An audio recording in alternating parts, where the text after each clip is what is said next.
सद्गुरु दीन दयाल जी, तुम लग अपनी दौर,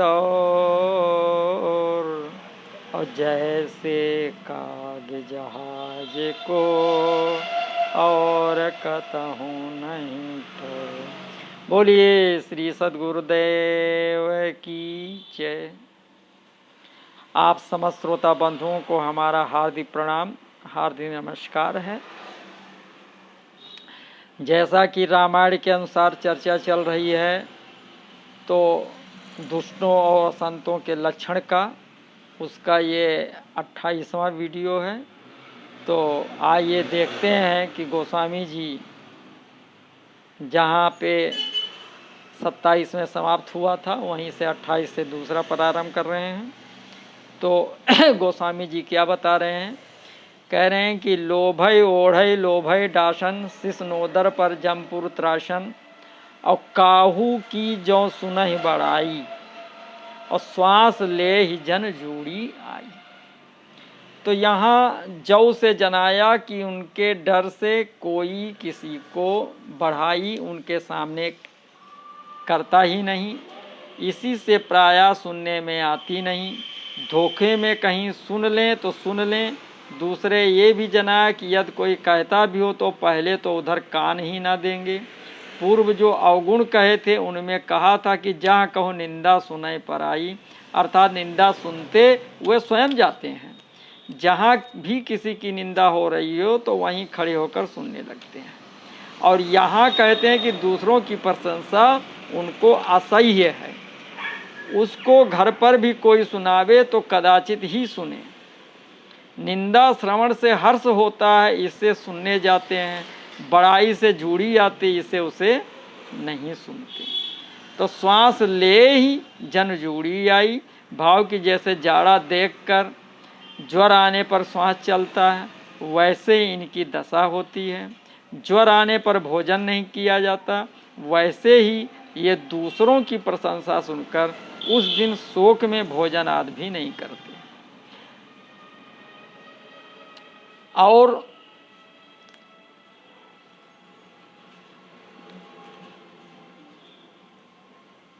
ये सुधर्मी पुरुषों के प्रभाव से खलता कर नहीं सकते, तो इसी डर से उन्हें ज्वर आ जाता है। अथवा बड़ाई सह नहीं सकते, बड़ाई सुनने से घाटा पड़ता है, अतः जूड़ी सी आ जाती है।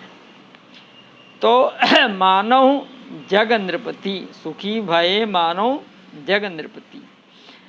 जब काहू की देखें विपत्ति, तो सुखी भये मानव जग नृपति। मानव जगत के राजा हैं, इन्हीं के हुक्म से विपत्ति आई है, ऐसे सुखी हुई है। अपने मन का कार्य होने से सुख होता है, इसी से सुखी हुए। सुखी होने से यहाँ चतुर्थ उल्लास अलंकार है, मिलान कीजिए। परहित हानि लाभ जिनके रे, उजरे हर्ष विषाद बसे ने। तो जरह सदा पर संपत्ति देखी, संपत्ति सुख है, तो पर सुख देख जरन सोई छई। और यहाँ बताते हैं कि पर दुख देखने में सुख होता है। जब काहू की देखें विपत्ति, सुखी हुए मानव जग नृपति।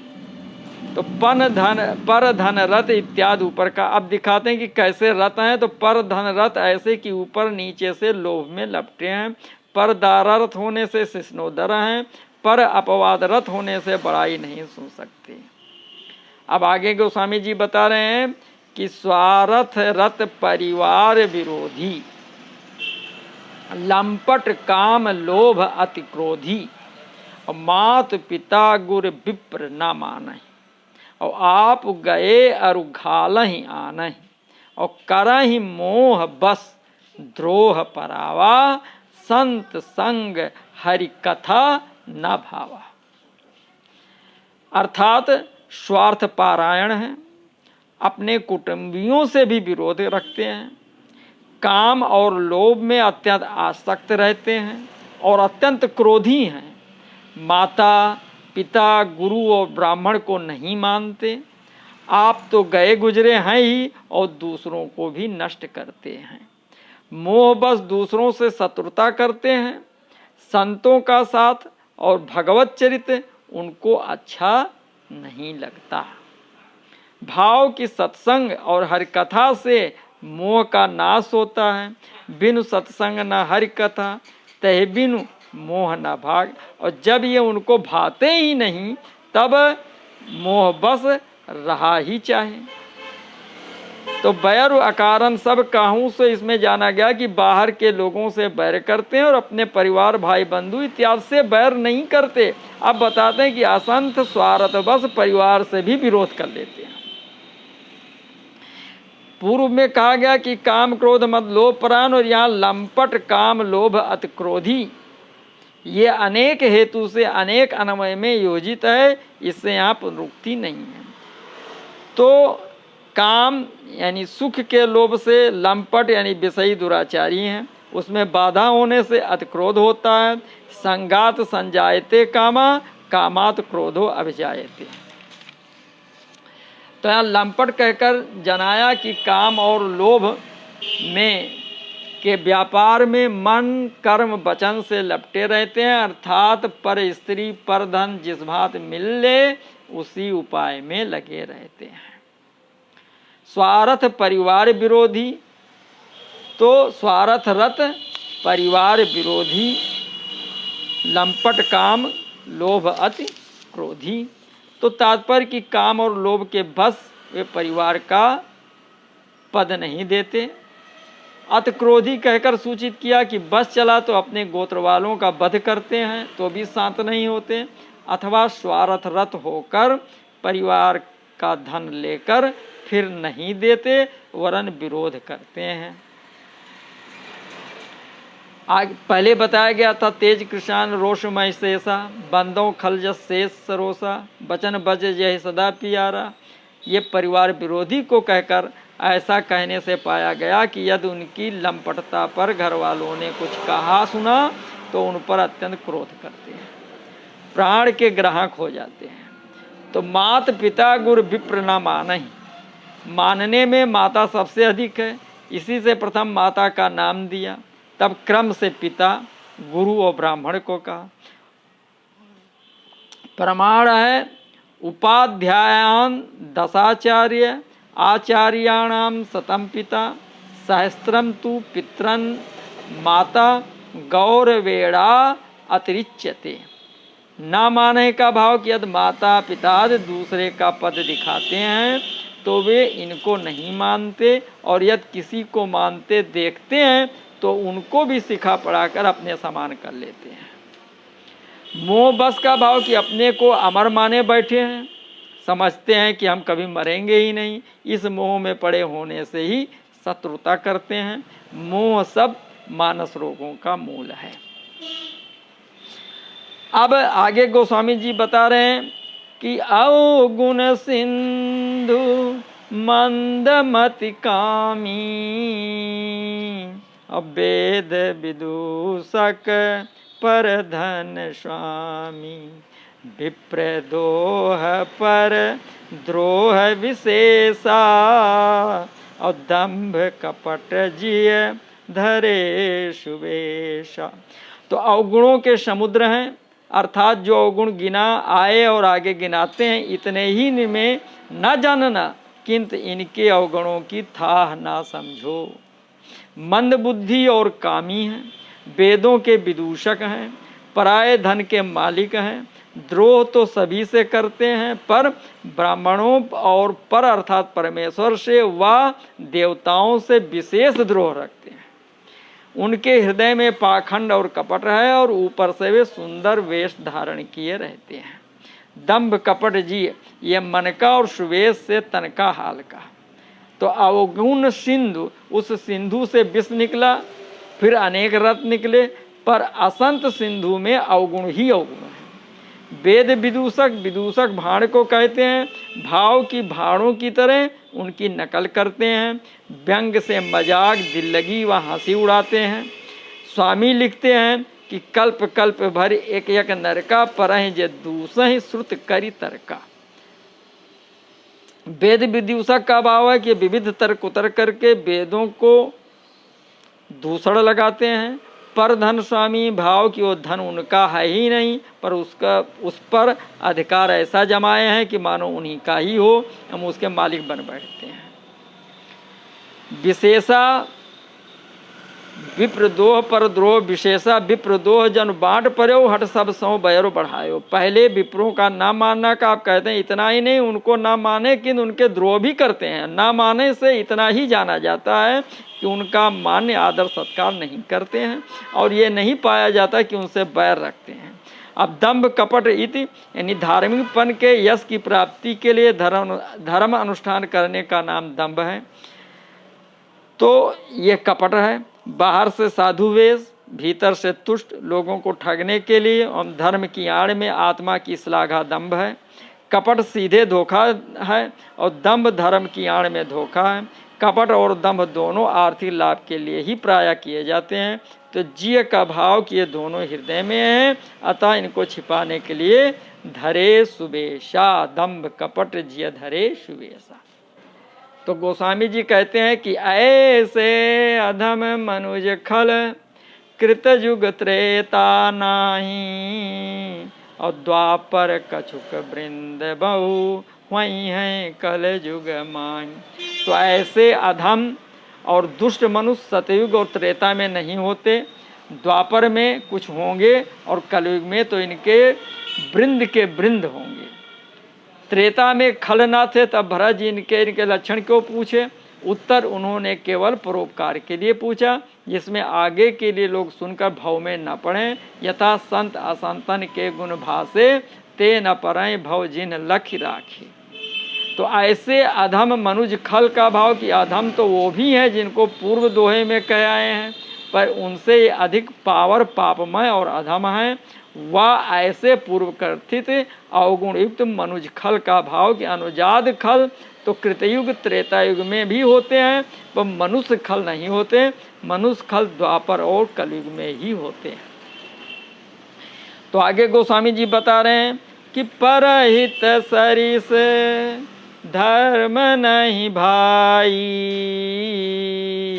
और पर पीड़ा शम नहीं अधिमाई।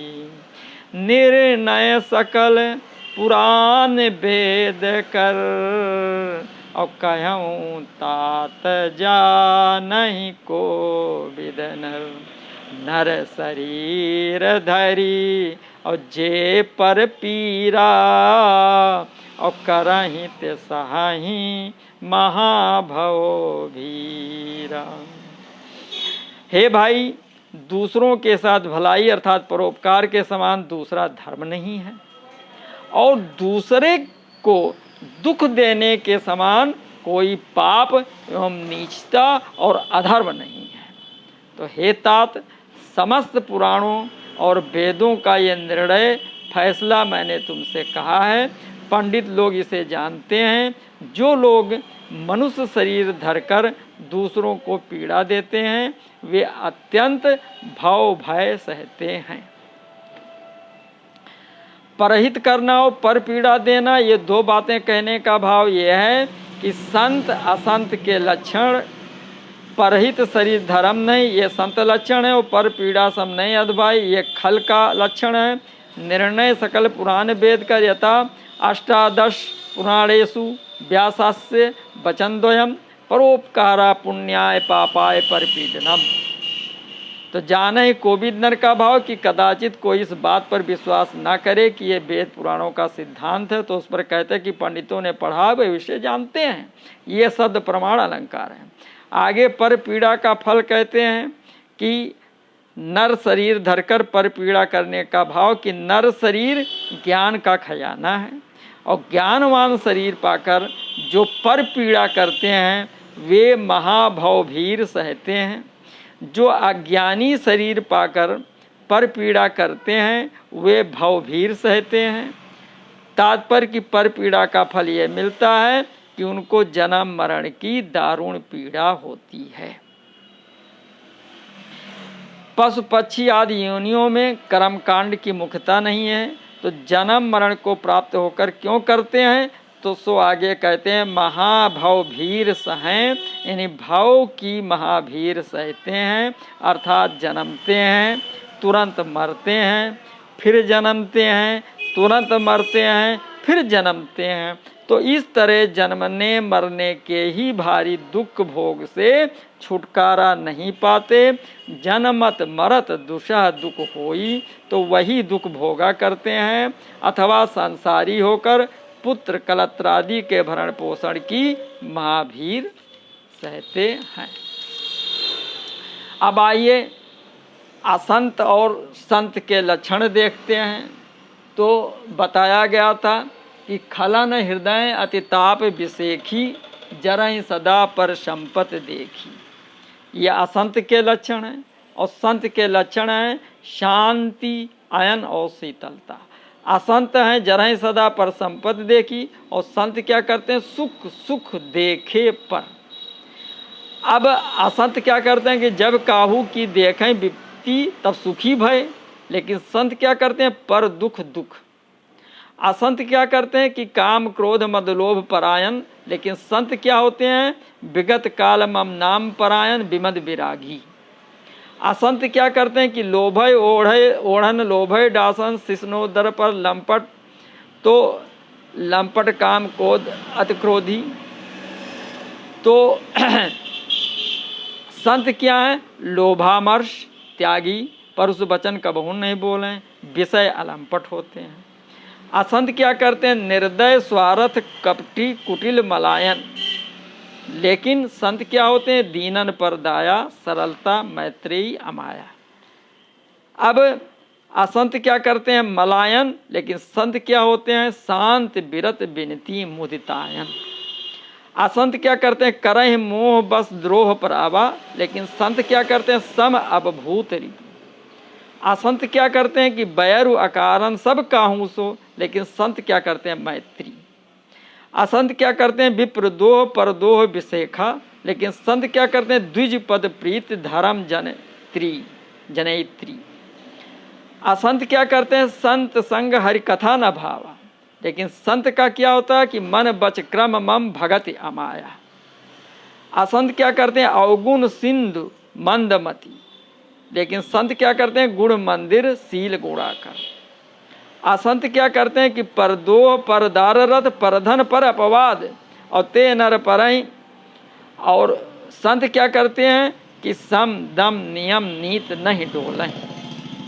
असंत क्या करते हैं कि ते न परई भव जिन लखी, पर दोही पर दारत पर धन अपवाद, ते न परई भव जिन लख राखे। लेकिन असंत संत क्या करते हैं? जाने हूँ तात संत संतत फुर, अर्थात इनसे प्रेम करना। असंत क्या है?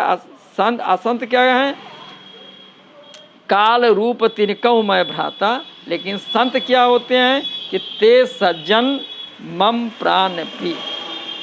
तो असंतों के गुण जो कहे गए हैं, जैसे जा कहूँ निंदा सुने पराई, और काहूँ की जो सुने बड़ाई, श्वास ले जिन जनजूड़ी आई, और बोले मधुर बचन जिम मोरा, इत्यादि इनकी जोड़ में गुण मंदिर सुखपुंज को ले सकते हैं। तो संत और असंतन का ये लक्षण बताया गया है। और अब हम बता रहे हैं कि रामायण के अनुसार निंदक की गति क्या होती है। तो इसको गोस्वामी जी ने बहुत बढ़िया ढंग से बताया। क्या बता रहे हैं कि परम धर्म श्रुत विदित अहिंसा, और पर निंदा सम अघनगरीसा। यानी परम धर्म श्रुतियों ने वेदों ने बताया कि अहिंसा है, पर जो पापी हैं वो क्या करते हैं? वो दूसरे की निंदा करते हैं। हरि गुर निंदक दादुर होई, और जमन जन्म सहस्त्र पावतन सोई।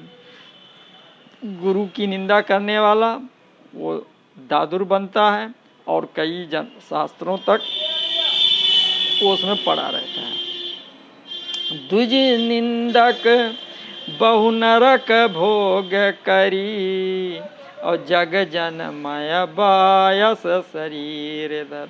जो द्विज की निंदा करते हैं वो बहुत ही नरक भोगते हैं और कव्य का शरीर प्राप्त करते हैं। सुर श्रुत निंदक जे अभिमानी और रव रव नरक परहिते प्राण। और जो सूर्य और श्रुतियों की निंदा करते हैं वो महान नरक में पड़ते हैं। हो ही उलूक संत निंदारत मोहन सा प्रिय ज्ञान भानुगत। और जो संतों की निंदा करते हैं वो उल्लू होते हैं और अज्ञान में पड़े रहते हैं। तो सब कई निंदा जे जड़ करहीं ते चमगा दूर होई अवतर। ये तो एक एक की निंदा थी, लेकिन जो इन सब की निंदा करते हैं वे चमगादुर हो करके बार बार अवतार लेते रहे, नहीं बार बार चमगादुर बनते रहते हैं। अब कबीर साहिब जी ने निंदक की क्या गति बताई, तो बताया कि सातों सागर में फिरा जम्बू दीप है पीठ और पर निंदा नाही करे सोई कोई बिरला दीठ। और निंदक एको मत मिले पापी मिले हजार और इस निंदक के शीस परी कोटि पाप को भार। और दोष पराया देख कर चले जात हसत हसंत और अपनी याद ना वहीं जाका आदिनान। तो इस प्रकार से निंदक की गति क्या होती है ये बताया, असंतों का लक्षण क्या है ये बताया। इसके पहले रामायण के अनुसार संत का लक्षण बता चुके हैं। तो इस प्रकार से विभिन्न चीज़ें जो रामायण में विशेष कर दी गई हैं वो चीज़ें हम आपके समक्ष रेगुलर रखते रहेंगे और आप लोग इससे ज्ञान प्राप्त करें और जो करने योग्य है उसको करें और जिसको ना करने योग्य बताया गया है, जो असंतों की चीज़ें बताई गई हैं उनका त्याग करें, जिससे हमारी और हमारी आत्मा का कल्याण हो सके। इन्हीं शब्दों के साथ में सबको नमस्कार, धन्यवाद। आप लोगों से निवेदन है कि कृपया इसे लाइक करें, शेयर करें, कमेंट्स करें और जिन्होंने सब्सक्राइब नहीं किया है उनसे निवेदन है कि वो सब्सक्राइब कर लें। धन्यवाद।